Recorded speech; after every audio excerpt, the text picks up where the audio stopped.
Pessoal, boa tarde a todos. Sejam todos bem-vindos. Hoje a nossa videoaula, ela será a respeito do conceito de tributos, né?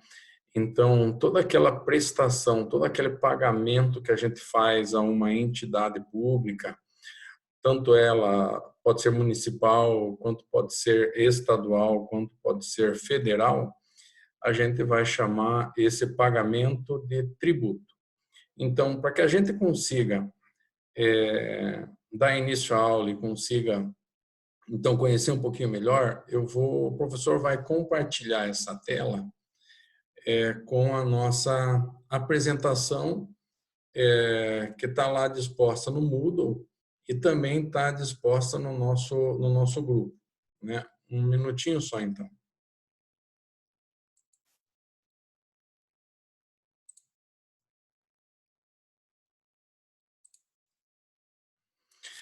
Então, a apresentação está aqui, pessoal, né? Então, o professor vai expandir ela aqui, né? Então, tributo. Vamos para a página seguinte. Então, conceitualmente, é todo o pagamento, toda a prestação monetária compulsória. Quer dizer, monetária porque ela é em dinheiro. A gente só paga tributos com dinheiro. Nós não podemos pagar ele de outra forma. Por exemplo, dar o pagamento com um bem ou muito obrigado, também não consegue. Tem que ser uma prestação paga de forma financeira. Ela é compulsória porque ela é obrigatória. Então, ocorreu o fato gerador, ocorreu a geração do tributo, ele é necessário pagar por ele, né? E o terceiro item que é extremamente importante, terceiro ponto, é que a gente só paga tributo para o governo. Pode ser ele tanto uma entidade pública municipal, como o professor já disse anteriormente, como pode ser estadual, como pode ser federal. Então, como exemplo, a gente pode fazer a seguinte correlação.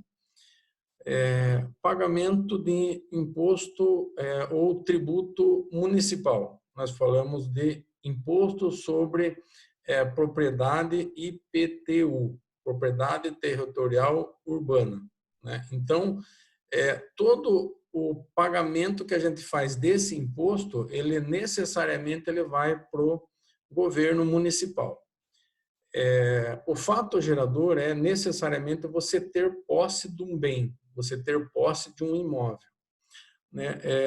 Outro ponto também é com relação ao governo estadual, por exemplo, imposto sobre circulação de mercadorias e serviços, o ICMS. Então, sempre que uma mercadoria ela é transacionada e ela sai de um lugar e vai para outro, necessariamente ela já gera o fato gerador, a emissão de nota. E a emissão de nota destaca um tributo chamado ICMS. Esse tributo ele vai para o governo estadual. E para o governo federal, por exemplo, a gente tem o PIS e o COFINS. Então, cada vez que a empresa emite uma nota fiscal de venda e sobre essa nota fiscal, na hora que o contador ele vai fazer lá as contas relativas aos impostos que incidem, então tem PIS e COFINS em alguns casos. Nesse caso, o PIS/COFINS ele vai diretamente para a conta do governo federal. Então, o imposto ele sempre vai para um ente público. Nunca você vai pagar imposto para um ente privado, né? Então, da onde que veio essa palavra? Da onde que inicia essa história do tributo? Então, tributo ele vem do latim, como diz ali o conceito, né, que significa distribuir. Cada vez que você recebe de alguém e você fraciona isso para várias pessoas, a gente vai chamar de agora por diante como tributo, né? Então agora nós vamos lá para para o nosso próximo slide. Muito bem, então, nesse slide, professor, eu gostaria que vocês entendessem que tributo, ele vem de uma história muito antiga, né? Os povos, no começo da civilização, eles tinham por ideia de ficar coletando alimentos, coletando água, e tinham cavernas, locais onde eles ficavam instalados por um determinado período. E algumas pessoas, algumas tribos daquela época, eles resolveram se instalar em determinados locais e eles viram que se começasse a cultivar a terra, por exemplo, se jogasse algum tipo de semente no chão, ou se se aquelas pessoas cercassem alguns tipos de animais, esses animais iam se reproduzir e com o tempo eles iam fornecer carne, iam fornecer do couro desses animais, ia fornecer vestimenta, e acabaram então surgindo os primeiros vilarejos, né, as primeiras colônias onde as pessoas elas viviam em determinado local e começavam a extrair, a praticar então atos de que a própria local ele gerava sustento para eles mesmos. Nesse sentido, cada vez que eles plantavam e que a colheita era uma colheita relativamente boa, ou seja, dava para alimentar todas as pessoas daquela comunidade, que a carne era suficiente para que aquelas pessoas se alimentassem. Então, essas pessoas começavam a agradecer a alguns deuses esse benefício, uma forma de agradecimento de que a colheita foi boa e que as pessoas, então, eram capazes de se alimentar de forma igualitária, distribuindo entre eles. E eles faziam festas, então, em determinadas épocas do ano, tinham festas, algumas festas religiosas, e eles ofereciam, então, parte dessa colheita aos deuses, e eles chamavam isso de uma forma de tributo, uma forma de você reconhecer um bem que foi muito útil para várias pessoas, né? Mais atualmente, quando morre assim uma pessoa nas nossas épocas atuais e essa pessoa ela é uma pessoa que fez atividades boas, que deixou uma história bacana para seus familiares, para a comunidade, a gente fala que a comunidade faz tributos a essas pessoas lá, de vez em sempre, se reúne, faz uma homenagem para essas pessoas, então elas chamam isso de tributos, né? E essas homenagens elas foram se tornando cada vez mais comum entre os povos. Aí que nós temos entre 5.000 anos até 400.000 anos depois de Cristo, já tiveram um período de conquistas, né? As pessoas, então, os reis da época, eles formavam exércitos, formavam grupos de pessoas que ajudavam a fazer combates e eles iam conquistando terras, né? Quem pôde ter a oportunidade de assistir o filme Alexandre o Grande, né? Um imperador, uma pessoa que teve várias conquistas de terra, né? Só que para realizar essas conquistas ocorre que os reinos eles tiveram que profissionalizar, tiveram que formar exércitos, tiveram que formar instrumentos de guerra, tiveram que formar ferramentas, armamentos e toda essa parte de trabalhar, de fazer os armamentos, de treinar as pessoas, ela gerou um custo que os reis eles não conseguiam fazer isso com as próprias rendas da sua colônia, do seu reinado. Então, eles começaram a instituir tributos para as colônias que estavam subjugadas a eles, né? de uma forma de que eles eram reconhecidamente, os reis, eles eram reconhecidos como deuses na terra, um enviado de Deus que estava na terra.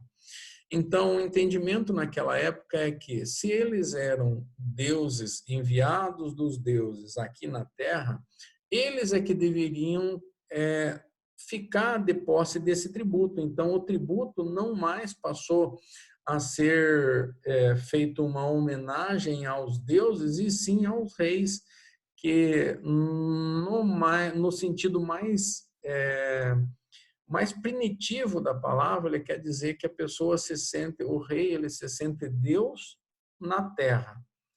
E a partir deste momento, então, as pessoas começaram a pagar tributos, né? E esses tributos, então, eles eram usados para fazer a manutenção da família real, fazer toda a manutenção das pessoas que viviam ao entorno do rei, os assessores, as pessoas que ajudavam ele a fazer o seu reinado.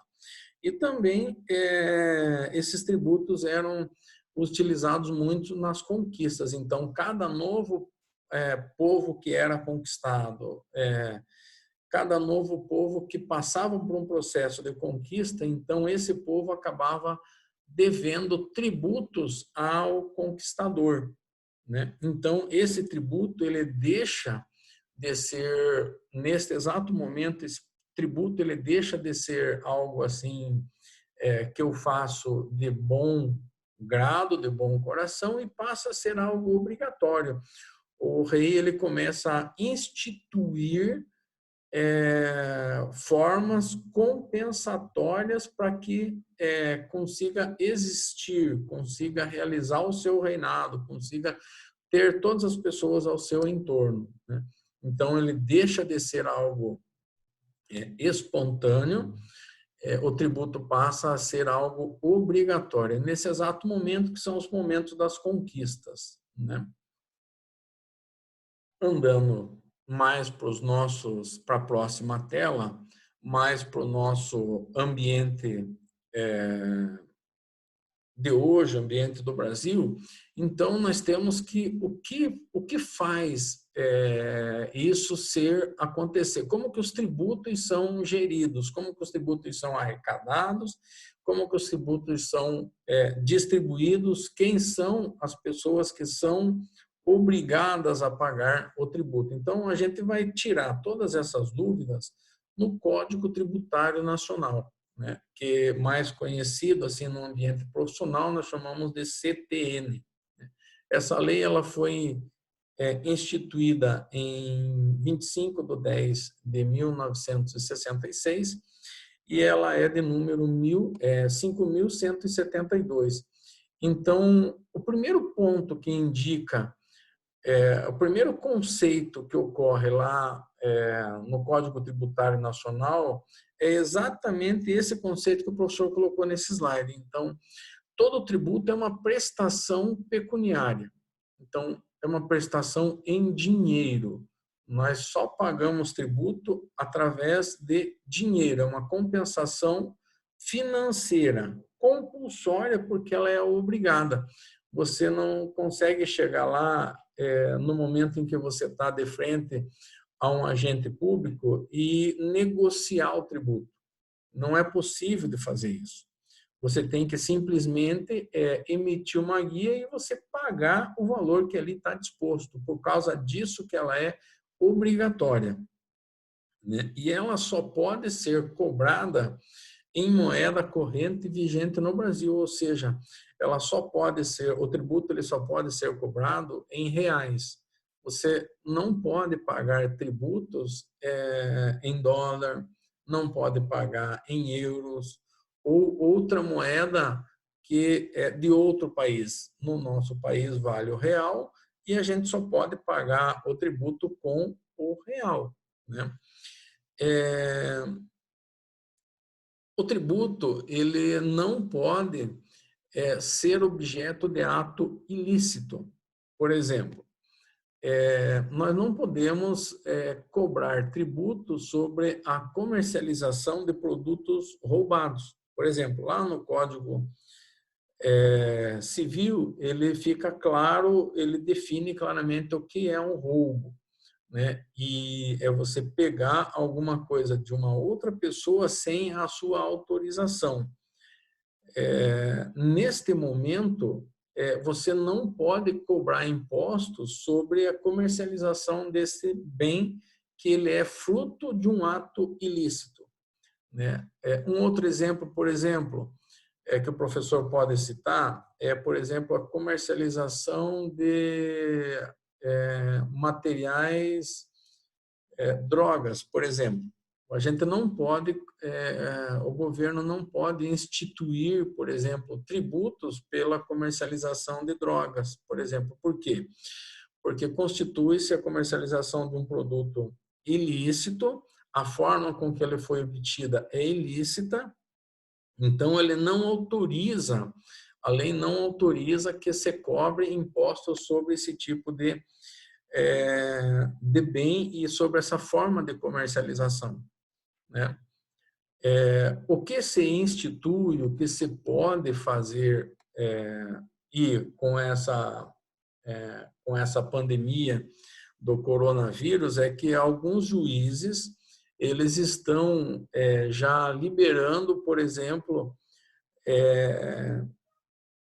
veículos, bens ou até o próprio dinheiro que quando o agente policial, a polícia vai e faz uma apreensão desses atos ilícitos, ele vai ficar lá de posse da Polícia Federal do Brasil e ele vai ficar aguardando, esperando o julgamento, esperando toda a parte do trâmite policial e depois a sentença do juiz em cima deste bem.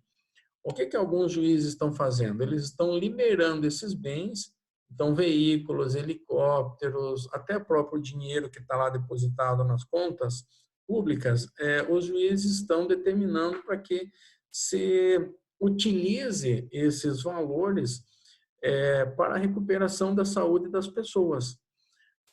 Mas essa liberação não tem nada a ver, por favor, não façam relação entre uma coisa e outra. Essas liberações, elas não têm nada a ver com tributo. Não se pode cobrar tributo sobre um ato que ele seja ilícito, né? Para se cobrar tributos, necessariamente o imposto, ele tem que ser, o tributo, ele tem que estar lá descrito numa lei. Ele tem que ser instituído em lei. Então, todo tributo ele tem a sua denominação, quem são as pessoas, quem são os contribuintes que vão pagar este imposto, qual é a alíquota que vai incidir sobre o fato gerador da geração desse imposto e quais são os prazos que a gente tem para recolher esses impostos ou qual é a condição que ocorre esta instituição desse imposto. Então, o primeiro ponto é que, para cobrar imposto, tem que necessariamente, esse tributo tem que estar descrito em lei. E tem que ser por uma atividade administrativa, quer dizer, tem que ser uma pessoa que vai fazer um atendimento. Por exemplo, quando você vai num cartório, ou quando você vai numa prefeitura municipal e vai lá retirar uma certidão, para você retirar essa certidão, necessariamente essa pessoa vai te dar uma guia e você vai ter que recolher essa guia. Quando essa guia estiver paga e você deposita o comprovante de pagamento, você vai lá na prefeitura municipal e vai retirar essa certidão negativa. Quando você vai num cartório, por exemplo, você vai tirar lá um cartório, por exemplo, de registro de imóveis, que você vai tirar lá um documento que chama-se matrícula do imóvel. Para que você verifique a matrícula do imóvel, que você às vezes tem interesse nele, em comprar ou vender ele, quando você chega lá no cartório, você vai no balcão, vai ser atendido por uma pessoa, um profissional, que vai lhe entregar uma guia. Você paga essa guia e você pega, então, o comprovante de pagamento, retorna lá no balcão ou no guichê de atendimento, apresenta a guia e a pessoa vai te entregar o documento, a matrícula de imóvel. Então, tem que ser uma atividade plenamente vinculado à atividade que você está solicitando. Ou seja, você vai no cartório para tirar uma certidão, você vai na prefeitura municipal para tirar uma certidão, você vai na Secretaria da Fazenda, na Receita Estadual, você apresenta alguns documentos e vai retirar uma certidão. Então, essa atividade, esse pagamento do tributo, necessariamente ele tem que estar vinculado a uma atividade administrativa daquele ente público, né? Agora, nós vamos falar um pouquinho mais sobre o fato gerador, quando ocorre o imposto, quando que o imposto ele vai acontecer exatamente, né? Então, o primeiro exemplo aqui que o professor pode colocar como fato gerador, por exemplo, é quando você paga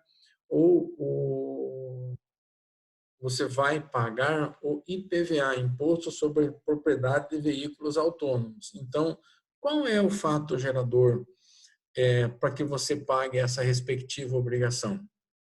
O fato gerador é você ser possuidor de um automóvel. E como é que você confirma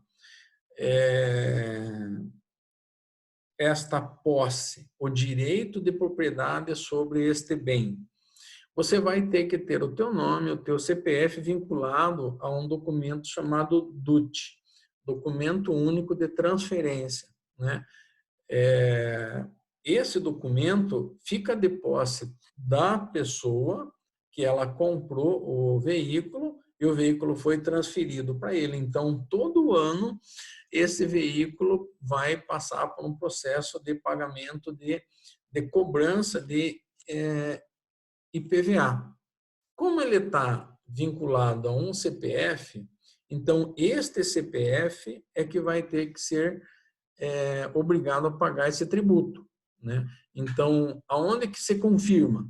É através do documento de posse de propriedade do bem. Por exemplo, quem vai pagar o IPTU? Outro exemplo que o professor gostaria de comentar, né? Imposto sobre propriedade, imposto sobre posse ou propriedade de terreno ou de imóvel urbano, IPTU, né? Então, cada vez que você compra um bem, você tem que ir no cartório de registro de imóveis e transferir a propriedade daquele bem, a posse, a propriedade daquele bem, para o seu nome. E o documento que se faz, que se confirma a posse, a propriedade, chama-se matrícula do imóvel. Então, este contrato de compra e venda que você vai fazer com uma outra pessoa é um instrumento público e ele tem que estar lá registrado no cartório de registro de imóveis e tem que estar vinculado a um CPF, que é o CPF do proprietário do imóvel. Então, anualmente, já vai se cobrar o IPTU, né? Então, aonde é que você comprova a posse? Através da matrícula. O CPF do proprietário tem que estar vinculado na matrícula daquele imóvel. Cada vez que a pessoa compra e vai fazer o registro, tem que indicar o CPF do comprador e vai ficar lá registrado. Então, assim, às vezes, algumas pessoas, eles acabam comprando o bem, mas ele acaba que ele não transfere esse bem para o próprio nome. Então, a pessoa que comprou, de fato, ele ainda não se constitui como propriedade, como posse do bem, direito de posse, direito de propriedade, direito de uso do bem. Então, nesse momento, ainda quem vai gerar o IPTU vai ser o CPF da pessoa antecedente, é quem aquele teve primeira propriedade do bem, né? Muito bem, pessoal. Por hoje, o vídeo ele não pode ser carregado com muita extensão, então o professor vai encerrar por hoje e a gente vai se encontrar então lá na nossa videoaula, onde eu vou ficar disposto para tirar dúvidas, esclarecimento. O professor agradece a atenção e lembra que amanhã nós teremos a continuidade e vamos passar uma breve revisão desse texto e vamos dar continuidade então. Muito obrigado e até daqui a pouco.